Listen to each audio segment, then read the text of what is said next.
بسم اللہ الرحمن الرحیم۔ آج ہم 23 مارچ 1940 کے موضوع کے حوالے سے بات کریں گے کہ کیا پس منظر تھا کہ قرارداد پاکستان پیش کی گئی۔ 23 مارچ 1940 کو لاہور کے منٹو پارک میں یہ مطالبہ کیا گیا کہ ایک آزاد ریاست بنائی جائے۔ 1939 میں دوسری جنگ عظیم جاری تھی۔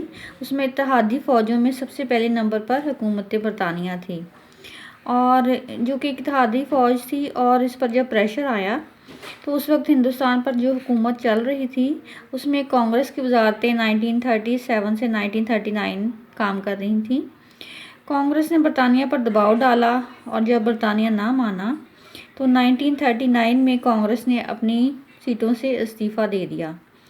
یہ 2.5 سال مسلمانوں پر بڑی مشکلوں سے گزرے۔ مسلمانوں کی تاریخ میں یہ مان لیا گیا ہے کہ مسلمانوں کے لیے اتنے مشکل حالات پہلے کبھی نہ تھے۔ واحد نمائندہ جماعت مسلم لیگ ہے، یہ انہوں نے مان لیا۔ جب مسلمانوں نے کانگریس کا 2.5 سال کا رویہ دیکھا تو انہیں احساس ہوا کہ صرف مسلم لیگ ہی ان کے حقوق کے لیے آواز اٹھا سکتی تھی۔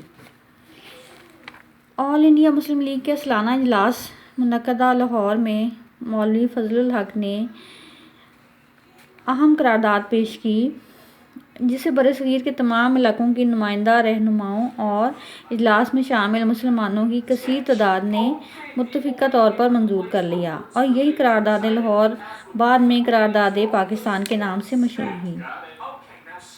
چنانچہ ہم نے قرارداد کے پس منظر کے حوالے سے بات کی، اور آل انڈیا مسلم لیگ کا جو اجلاس ہے اس میں مولوی فضل الحق نے اس کے اندر یہ قرارداد پیش کی تھی، جبکہ قائد اعظم محمد علی جناح نے خطبہ صدارت دیا، اور اس میں انہوں نے یہ فرمایا کہ مسلمانوں کا جداگانہ سماجی نظام ہے۔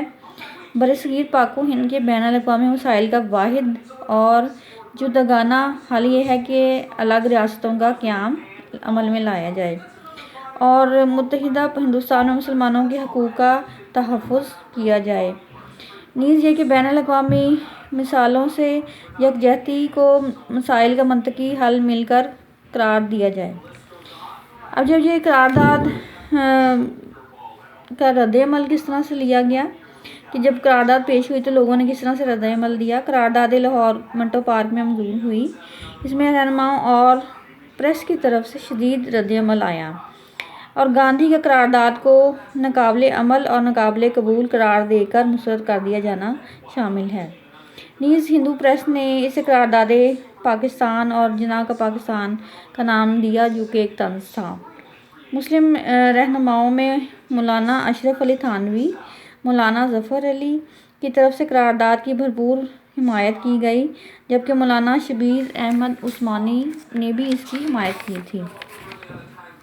کانگریس اور مسلم رہنما شامل تھے، مثلاً کہ مولانا عبدالکلام آزاد، اور بعض مذہبی جماعتوں کی طرف سے قرارداد کی مخالفت کی گئی تھی۔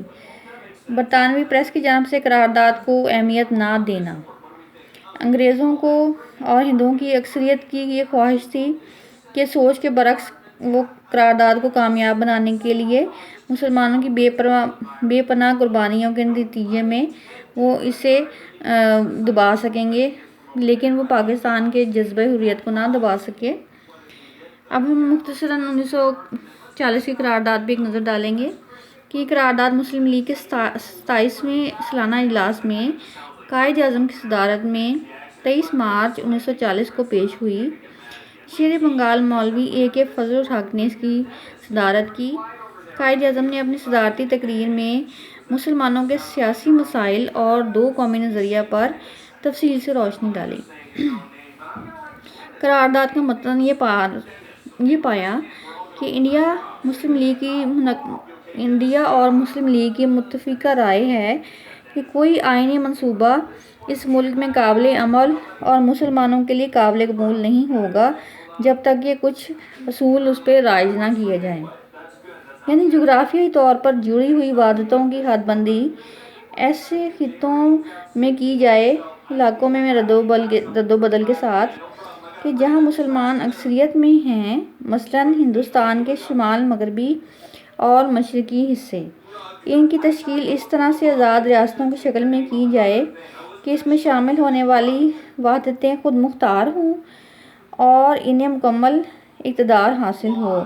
اس کے علاوہ ان وحدتوں اور خطوں میں اقلیتوں کے حقوق کا خیال رکھا جائے اور وہ علاقے جہاں مسلمان اقلیت میں ہیں وہاں بھی ان کے حقوق اور مفادات کا مناسب تحفظ کیا جائے۔ گاندھی اور ہندوؤں نے اس قرارداد کی مخالفت کی اور برطانوی پریس نے بھی اسے طنز کا نشان بنایا۔ اس قرارداد کے بننے کے صرف 7 سال بعد ہی ہند کے مسلمانوں نے اپنی جدوجہد سے 7 سال میں پاکستان حاصل کر لیا۔ علامہ محمد اقبال نے اس سے مزید حوصلہ افزائی کی اور کہا، اپنی ملت پر قیاس اقوام مغرب سے نہ کر، خاص ہے ترکیب میں قوم رسول ہاشمی۔ چنانچہ گاندھی کی تجاویز پیش کی گئیں۔ قائد اعظم کے ساتھ ملاقاتوں اور خطوط کے تبادلے کے بعد گاندھی نے تجاویز پیش کیں کہ اگرچہ وہ دو قومی نظریے کے حامی نہیں، لیکن پھر بھی اگر مسلم لیگ چاہتی ہے کہ قرارداد لاہور پر عمل کیا جائے تو اس مسئلے کو مؤخر کر دیا جائے اور پہلے انگریزوں سے مشترکہ طور پر آزادی حاصل کی جائے اور بعد میں کانگریس اور مسلم لیگ مل کر مسئلہ پاکستان کو طے کریں۔ مگر ایسا نہ تھا، جبکہ مسلمانوں نے اپنی جدوجہد سے پاکستان کو 14 اگست 1947 کو حاصل کر لیا۔ امید ہے کہ قرارداد 1940 کو آپ نے اچھی طرح سے سمجھا ہوگا۔ اگر آپ کو میرا چینل پسند آئے تو میرے چینل کو آپ سبسکرائب کریں، بیل آئیکن کو کلک کریں تاکہ میری حوصلہ افزائی ہو سکے اور میں آپ کے لیے مزید معلوماتی ویڈیوز لے کر آ سکوں۔ شکریہ۔